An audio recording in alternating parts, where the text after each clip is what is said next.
Welcome in Toronto. I've been here for the past 2 weeks with my friends, exploring, shooting, drinking coffee actually. But before I went on the plane to this beautiful city, I did a little photo shoot with my sister.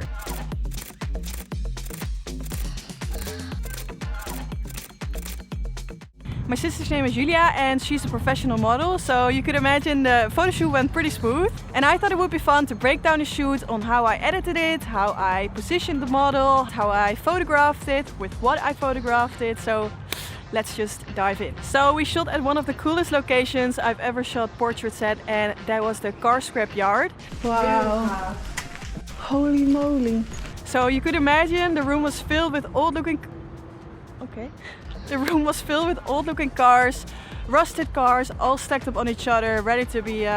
For me, it was the perfect location to shoot a cinematic set of photos. There was this big American looking car in the middle of the room and it immediately drew my attention, so that's where we started shooting.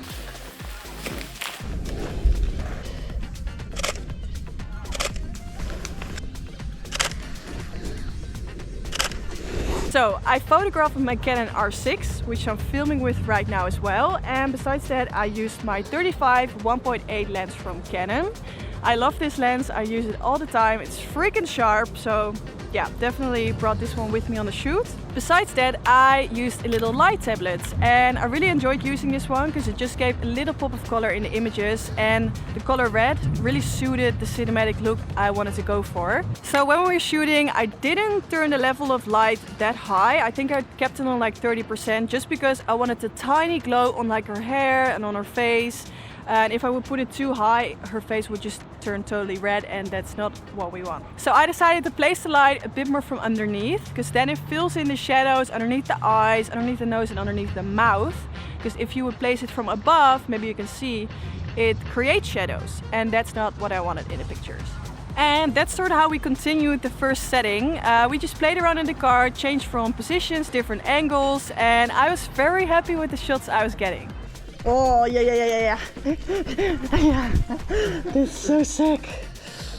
And especially on portrait shoots, I love to switch up with the angles, the positioning of the model. I'll just let them move around in flowy movements. So after the shots in the car, I really wanted to get a bit more dynamic with the shots. So I asked Julia to walk around in between the cars, making flowy movements. And I was shooting through a bunch of crap in this scrapyard, which also was creating a bit more depth.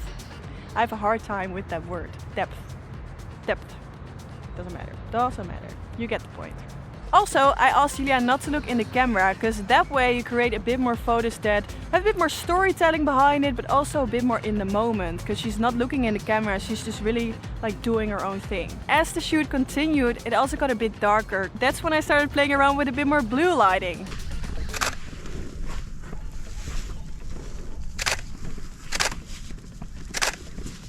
And then it was time to edit the photos. So I dove into Lightroom. I started just doing my basic adjustments. And as you can see, I took out a bit of the contrast and a bit of the clarity. Then I went into the tone curve and I added a little bit of fade just to smoothen out the image a bit more. When I add grain, which I'll address a little bit later, grain stands out even more as well.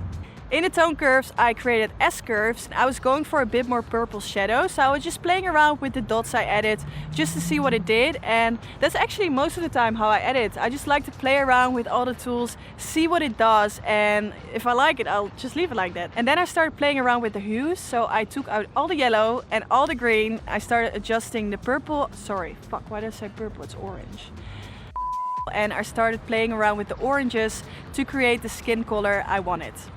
And then it was time for the color grading, which is actually one of my favorite tools in Lightroom, just because it changes the vibe of an image so much when you play around with the shadows. So I was going for a bit more purple images just because it complemented the red light I was using with the light tablets. Afterwards I went into the highlight and I made the highlights a bit more minty blue, and I do that actually in most of my portraits just because I like the look of it and I feel like it adds to the cinematic look I was going for in the pictures.